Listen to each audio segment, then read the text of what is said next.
I'm going to introduce our next speaker, Patty Ferguson-Bonney.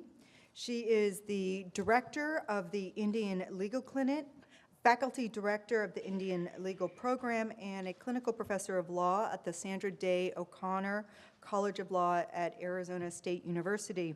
She is the co-founder of the Native American Bar Association of Arizona and is the past president of the National Native American Bar Association. She has substantial experience in Indian law, election law, voting rights, all very hot topics right now, last year and this upcoming year. She's been also involved in the federal recognition process, which she will speak about today, religious freedom for non-recognized tribal members, and is an advocate for the rights of unrecognized tribes in response to environmental disasters. Professor Ferguson-Bonney received her bachelor's degree with honors in Native American Studies with an emphasis in policy and law from Stanford University and her Juris Doctorate from Columbia University School of Law.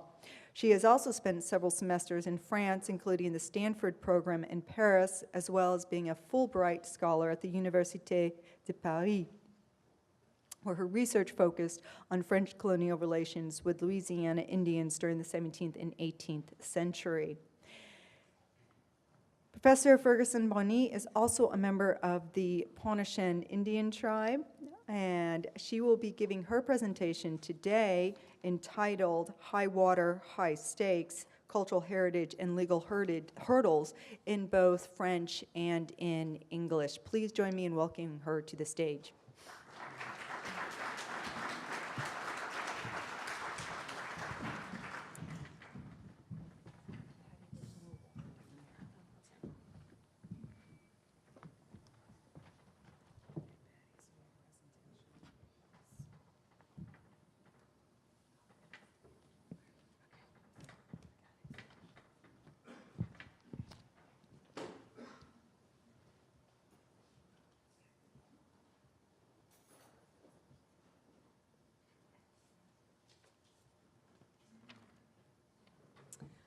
Merci pour m'inviter ici. Je vous remercie le Centre pour le Gulf South et Laura et Rebecca. Et je suis très contente d'être ici avec vous. Et bienvenue aux mes amis français. Je vais parler de ma tribu Pontochin. Et les relations entre les Français et les Amérindiens de la Louisiane est très important à moi. J'ai fait des recherches en France sur ce sujet, où j'ai passé le temps à la Bibliothèque nationale, les Archives nationales, les Archives jésuites à Vanves, la Bibliothèque jésuite à Chantilly, les Archives nationales d'Outre-mer en Aix-en-Provence, et aussi je suis allée à Rome pour consulter les archives là-bas aussi. Je suis fière que la langue française est la langue maternelle de ma mère. C'est pas ma langue maternelle, donc je ne parle pas le même que ma famille, ni les Français de la France. Donc, for the English speakers here, I'm going to speak in French, but sometimes I'll say some words in English, and I'll have some slides also in English, so I hope everyone will understand. Ici, c'est une photo de Pontochin dans les années 1930 et les années, c'est la fin de 1930. Et regardez la photo, c'était plein de bois. Et à ce temps-là, les maisons étaient tout bâties sur la terre, ou près de la terre. Et quand ma mère était née en 1947, sa famille a toujours habité dans une cabane de latanier ou palmier. Et c'est impressionnant parce qu'on a tout ce qu'il faut pour habiter à Pontochin en ce moment-là. On a le matériau pour bâtir les maisons, on a la bonne terre pour planter les jardins, et on a les plantes pour faire les médecins. On a de l'eau fraîche et aussi on avait les traiteurs pour soigner. Ici dans la photo, c'est Neve Billiat Dardar et son père, Georges Biot, il était un traiteur.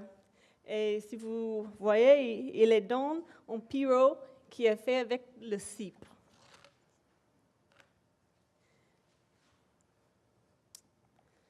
Les peuples de Pontchartrain étaient autonomes. Et ici, il y avait les hommes qui travaillent ensemble pour bâtir la cabane de latanier. On a toujours aidé les autres pour construire les maisons, pour planter les jardins. On a toujours travaillé ensemble. Ici, c'est un feu fait avec le boussolage, c'est le terre gras et la mousse pour faire le manger. Le monsieur là, il se nommait Jacques Verdun. OK. Je vais parler sur cette présentation sur les problèmes maintenant que nous avons dans la Louisiane avec protéger le patrimoine culturel. Le premier problème, c'est que plutôt les Amérindiens n'ont pas la reconnaissance fédérale. C'est-à-dire qu'on n'a pas le droit pour protéger la vie, le gouvernement, la culture et tout ça. Et ça, c'est le premier problème. Mais aussi, il y a les autres choses qui aussi sont les problèmes avec ça. C'est la défense de la terre, protéger l'héritage et l'autodétermination. Et je vais montrer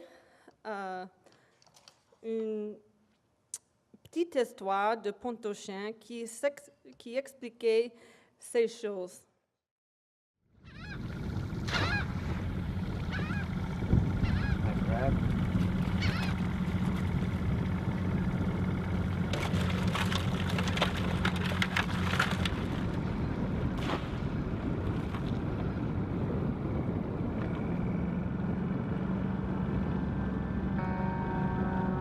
My name is Donald Dardar, and I'm from Pontchartrain. I guess it's in the blood because my dad did it, his dad before him did it. I guess their dad before them, they just followed the tradition. Yeah, when it first started, we didn't have no license back then, we just went crabbing. But it was a line, you'd set a beat, I guess every 6 foot on the line, and you'd have a little hand net, and the line would just follow the side of the boat, and you just pick the crabs, get them.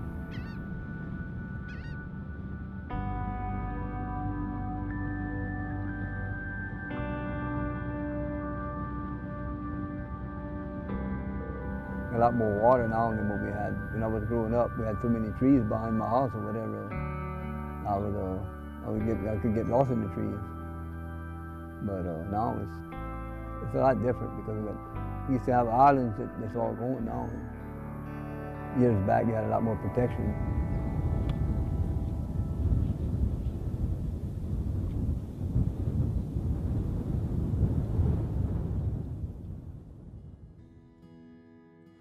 So, I guess the reason why we got together is because last week the government finally issued new rules on the federal recognition process.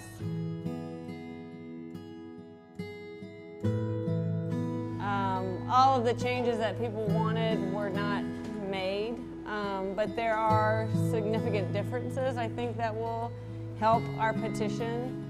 They say in 50 years this is completely gone, so. And I could believe them because if they don't do nothing on the outside or on the islands to try and build it with some kind of protection, it's going to go. It's going to wash away.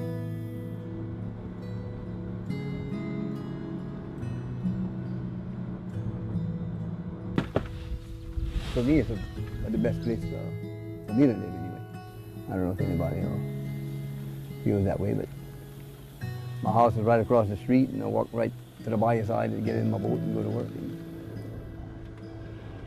I don't think somebody could ask for anything better than that. Our community may be like a mile and a half long. On the other side of the bayou, it's all Native American people and American Indians. That's a big crab right there, huh? If you ask who Donald Dardar is, at the last house on this end or the first house on this end, they know who he is. I know everybody that lives down the road. So we're all family, everybody's family.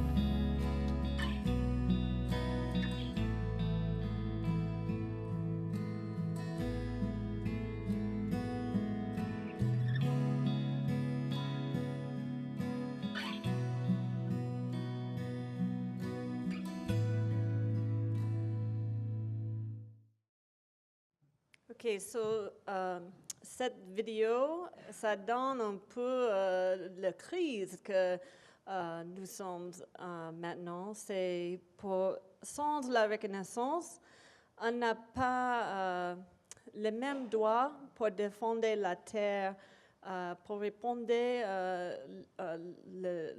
l'échange de la terre et aussi pour garder la vie.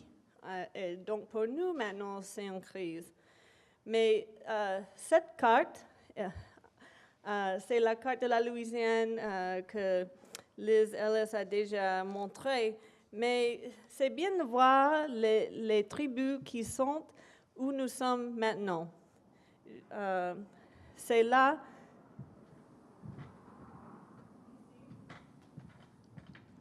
Ça, c'est la région de Pontchartrain. C'est le village de Pontchartrain.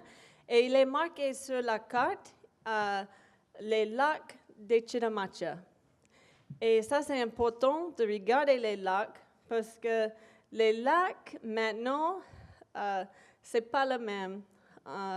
On peut les lacs et je vais montrer. Ça, c'est les mêmes lacs, mais cette carte, c'est dans les années 1890. Et en ce moment-là, le monde de la pointe, le Pontchartrain, marchait tout le long jusqu'à la mer. Et ça, c'est à la fin du 19e siècle. Mais maintenant, ça change. Regarde, cette carte, c'est une carte qui montre comment ça change depuis 1930 jusqu'à aujourd'hui. Si on voit les lignes noires, ça c'est les levies. Et où il y a les levies, tous les tours, se lavent pas, se lavent peu. Et autour de ça, tout, il sait après aller.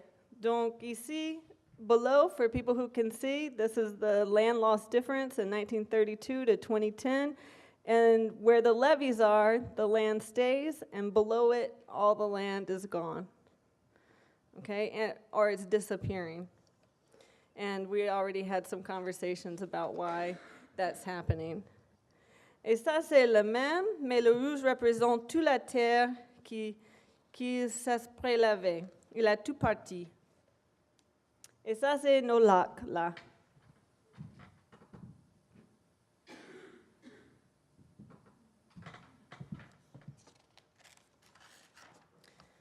Mais pourquoi tout ça s'est passé? On a déjà parlé de ça plus tôt, mais c'est les levies, aussi c'est l'exploitation de pétrole, et aussi maintenant, c'est le changement climatique.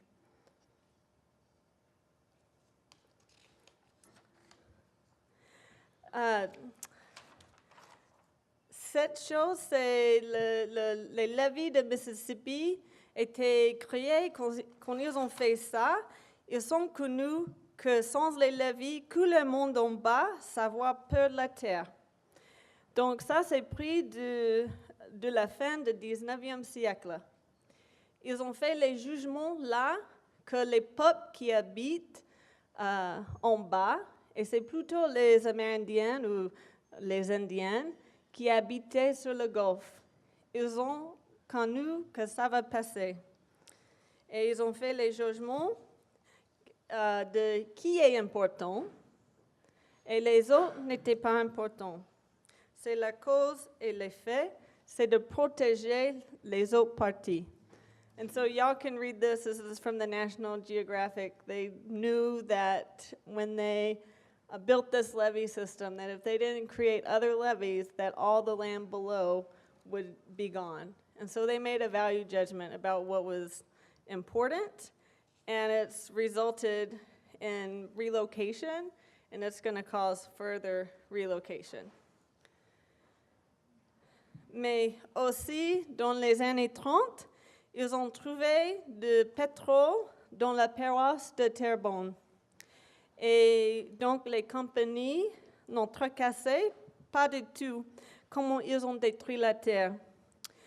Tout ce qu'ils ont voulu, ils ont volé.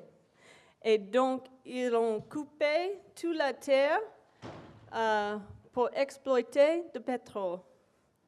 Et on peut voir toutes les lignes là, c'est les traînasses ou les canaux pour chercher pour du pétrole et le gaz et de l'huile. Ici, c'est un exemple d'un traînasse pour marquer la ligne de la terre. Ça, c'est, ils sont venus, ils ont marqué la terre. Et sur l'autre côté, c'est la même traînasse. Après, qu'il s'ouvre. Et le courant passe et ça fait un bayou. Et c'est plus un traînasse, parce que maintenant c'est plutôt un bayou, et ça détruit la terre. Donc c'est la même traînasse. Et c'est la terre qui dégradait à cause de traînasse quand ça ouvre. Et ça c'est l'été dernier. Après un ouragan au Mexique. Il a amené beaucoup de l'eau et le courant était très vite et il a coupé la terre.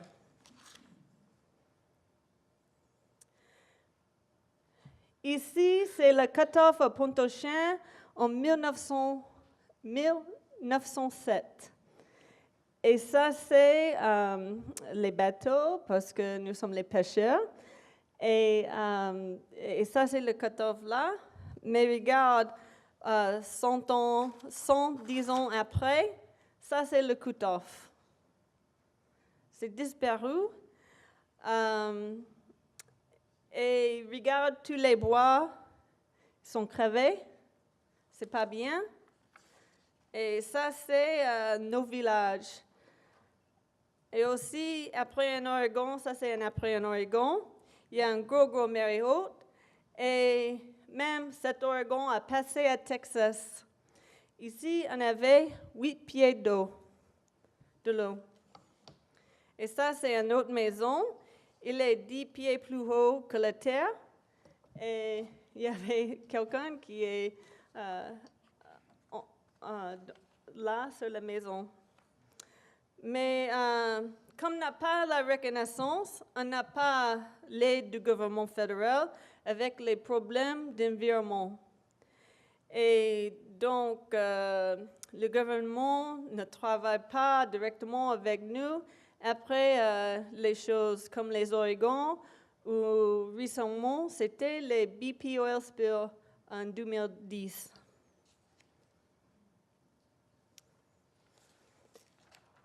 Mais sur l'étage international, on a le droit, la Déclaration des Nations Unies sur les droits des peuples autochtones. Et ça, il y a le droit de se gagner nous autres-mêmes. Donc, on a le droit à l'autodétermination. Mais pour les États-Unis a dit que ça limite le droit de l'autodétermination à les tribus qui ont la reconnaissance fédérale. Et ça, c'est un problème. Mais le droit, les droits donnent ce droit, il est aussi dans les autres droits positifs internationaux. Donc, il faut continuer de dire que non, même sans la reconnaissance fédérale, il faut respecter les droits des Amérindiens en Louisiane. Mais dans ce droit, il y a beaucoup les droits, le droit de la culture, le droit de l'identité, le droit de la terre, le droit de protéger les sites historiques et sacrés, et aussi on peut demander dans les cas pour redress, je ne sais pas comment on dit redress, mais pour demander pour les choses.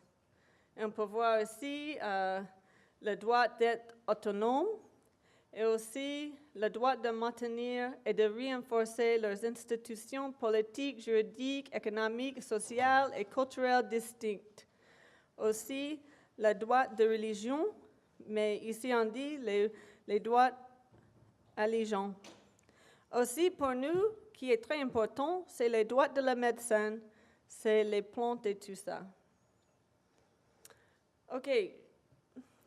Ici, ça c'est pourquoi c'est important, parce que ça c'est une photo d'une compagnie de pétrole qui ont coupé la ligne de la terre. Et ils voulaient couper le travers le cimetière. Et donc, les Pontochiens sont les arrêtés. Mais après ça, la compagnie de pétrole, ils ont commencé un procès contre les Pontochiens parce que les Pontochiens a dit non, vous ne pouvez pas couper le cimetière. Et donc, ils ont voulu que les Pontochiens aient mis dans la prison. Mais quand ils ont fait ça, les Pontochiens, ils sont allés avec les fusées et tout ça. Il faut dire, il faut arrêter. Et après, nous avons commencé un procès contre la compagnie de pétrole. Et, mais le juge là, nous avons dit qu'il faut protéger la terre autochtone. Ça, c'est notre terre, il faut protéger et c'est nos cimetières. Et le juge a dit qu'il faut attendre pour le gouvernement fédéral à décider s'il va donner la reconnaissance fédérale à Pontochin. Donc maintenant, depuis 1993, le juge a arrêté le cas. Il faut attendre le gouvernement fédéral pour dire si oui ou non pour la reconnaissance fédérale.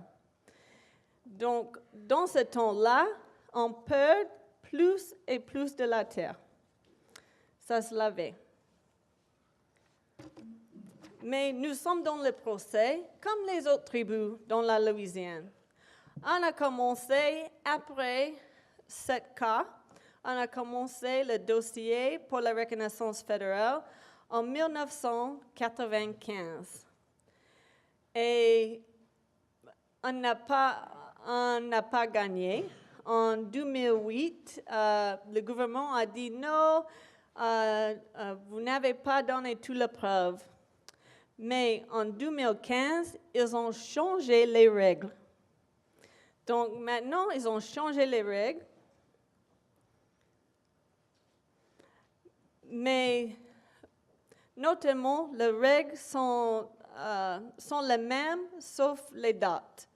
So for those who are speaking English, there are 7 criteria for federal recognition. These are the criteria, and the regs were changed in 2015.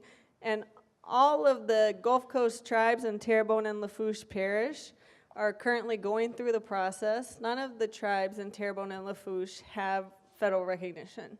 None of the tribes on the Gulf Coast are federally recognized. So our story is similar to other stories for tribes, but the biggest hurdle is this historic tribe portion.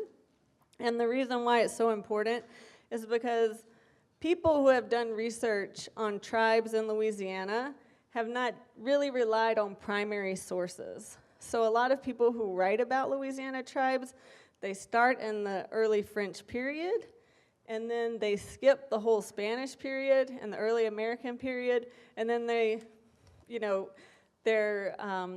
bridging a gap between the early French period and about the 1830s or 40s. So they're kind of just assuming things. They're making a lot of assumptions, and they're not relying on primary documents. So a lot of the history is not complete. And so this is the challenge for all of the tribes who are going through the federal recognition process. And you have to meet this first hurdle, which is historic tribe. And then the next phase is in, I guess it looks red. It was red over here, but it looks orange over here, are these three. You have to have a governing document, establish your membership, and you couldn't have been terminated. And then the second phase is you have to prove Indian identity, distinct community, and political authority. And in the blue, you used to have to prove those since basically time immemorial, which could have been the 1492 or 1500s. But now, these three you only have to prove since 1900. Okay, so that's changed. And historic tribe, you have to prove that you descend from a historic tribe or tribes who came together. And so proving that means looking in the colonial records and proving that from the colonial records. So right now we're looking through, we've looked at the French records, now we're looking at the Spanish colonial records, as well as other archives in Louisiana. So, donc ça c'est les 7 critères pour la reconnaissance fédérale.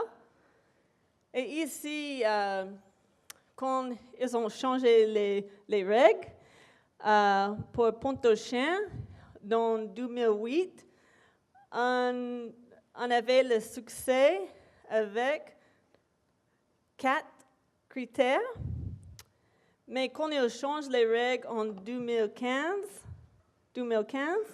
maintenant, on a le succès avec 5. And so, as y'all see, this is what our proposed findings said on the left-hand side at that time, because it was from time, basically time immemorial, but it was your first contact. We partially met 2 criteria, but we didn't meet historic tribe. But now, under the new regs, we meet almost all of the criteria except for historic tribe, and we have to provide some more evidence for governance between 1940 and 1988. So we're using a lot of oral histories to try to prove that, and then our land cases and our relationships where we're fighting to defend the land to prove that section of the criteria, and also that we have lived basically self-sustaining in our own community during that time period.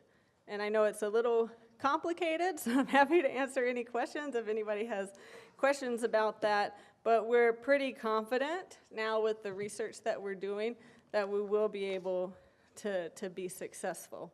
But we think that it's very important to move forward with this process because without federal recognition, we can't defend the land, we can't protect our cultural heritage, we can't, the government does not work with us in the same way as they do with federal tribes. So everything that we're made of, I think as I said earlier, is at risk because of the change in the environment, and then that's compounded by climate change. And what is that going to do to the future of our people and our community? And I mean, I didn't mention, but our community, we have about 770 tribal members, so we're a relatively small community.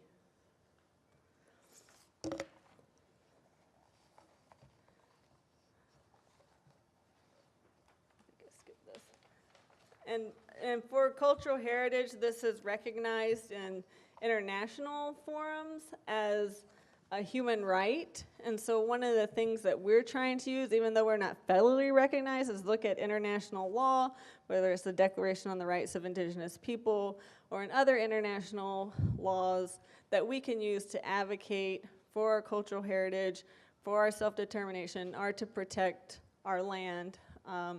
And for us, cultural heritage is important because it's not just a tangible property, it's also intangible, which is our way of life, which we would like to protect. And ici, c'est le patrimoine culturel qui était dans les droits des Autochtones. Et on a le droit de préserver, de contrôler, de protéger et développer le patrimoine culturel.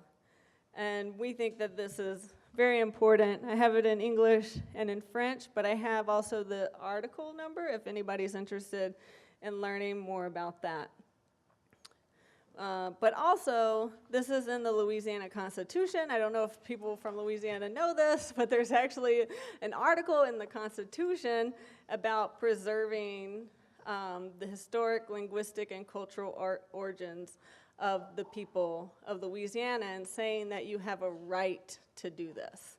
So I think even without federal recognition, we should still be advocating for this and advocating that people respect this right. Okay. Pour nous, nous avons décidé qu'il faut continuer d'adapter,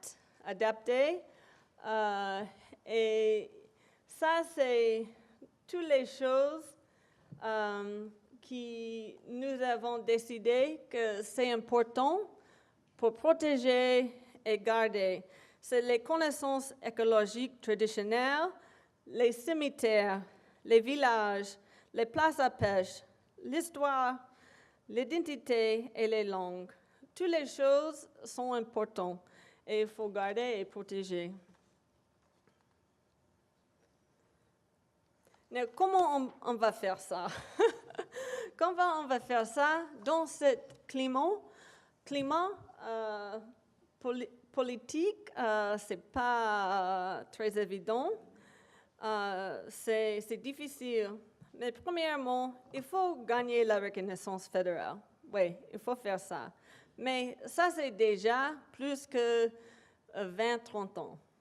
OK? Donc, il faut avoir les autres stratégies pour protéger la terre, la langue et le peuple.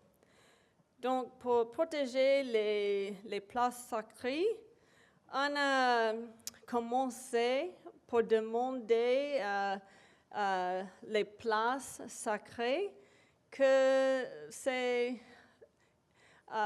we're going to apply under the National Register for a cultural landscape. I don't know how to translate that, but in the United States, there's a thing called the National Register under the National Historic Preservation Act. And the state historic preservation officers are supposed to work and identify areas that are at risk. And obviously, Louisiana has a lot of places at risk. And our state hasn't really allocated funding to put these plans together, but our tribe is working with the state, and we're going to submit a proposal to try to use this to, I guess, raise some awareness to protect these areas. Because the sacred sites are very important to our people and our history. And I don't know if someone mentioned earlier, but we have a lot of mounds, or quite a few mounds in our area that are at risk from flooding. And I don't know if anybody knows this, but in Terrebonne and Lafourche parishes, the only sites on national registers are plantation homes. And I don't think we should be very proud of that. So it would be great to have some real, I say in my opinion, cultural sites that respect the people who were first there and their history. And so we're working on that. Also, there's a master plan in Louisiana, and initially The tribes were not included in the master plan for protecting our areas, and so we've been, our cultural heritage for any people, whether it's Cajuns or other groups of people or Indians, so we have been advocating for that. There are now some projects in the master plan in Pointe-au-Chien, and what we've learned is that even though you're in the plan doesn't mean that they're going to do your project, because you have to advocate for money or apply for funding so that those projects actually get done. We do have a mound that's washing away that we're working with a federal agency to stabilize. So those are some of the things that we're doing. We're also working on a French immersion program for our students, parce qu'on parle français, en Pointe-au-Chien, il faut se garder avec toutes les écoles en anglais, la télévision en anglais, tout est en anglais. Si ce n'est pas dans l'école, ça va être difficile pour garder. Et maintenant, il y a beaucoup de monde qui parle français à la maison, mais maintenant, ça va devenir les grands-parents. Donc, il faut avoir les enfants qui parlent français pour se garder. So, we want to have French immersion. We're also working on some medicinal gardens because of the land erosion. A lot of things that grew before are not growing in the same places, and so we need to reestablish those somewhere else so we can continue to have access to that medicine. And then we're also growing, and it's the same thing with community gardens. So we're working with the parish, and we created a community garden. Actually, our second chairman, who's here, hopefully you'll meet later on, is spearheading that project to create a community garden where we have access to certain fruits and vegetables that can no longer be grown because of the saltwater intrusion in our area. And we're also trying to get as much support as possible to support our youth. I think somebody mentioned earlier, that we're very much focused on what box you fit in Louisiana. And there hasn't been a lot of talk about Indians. And I think for Native children, it's important for them to know that, they should be proud of who they are and who their people are. And so we have a culture camp every year for our youth, and we think teaching them about that and having them be proud of who they are is important. So those are some of the things we're doing to try to protect and preserve in our community. Even if we don't have federal recognition, we think it's important to do these things because we have to continue to live and survive, and it doesn't matter if we're not on a list, we still exist, right? So that's important. That list is sometimes arbitrary, but you have to continue to fight for the future and, be part of the conversations. So this is our tribal logo, and on the edges we have hurricanes, and then we have the state, and we have Les Cabanes de la Tanière, a Palmetto House, and we say Pointe-au-Chien, and they have some people who moved into the Pointe-au-Chien area, and they wanted to rename it Pointe-au-Chien. But we say Pointe-au-Chien. And so we have the little paws there to represent les chiens. And then the things that we take from the water, the crabs, the shrimp, the fish, the pirogue, and then around the circle we have alligator backs, and they're wider, and then for a hurricane, as it speeds up, you can see that the alligator backs get closer together.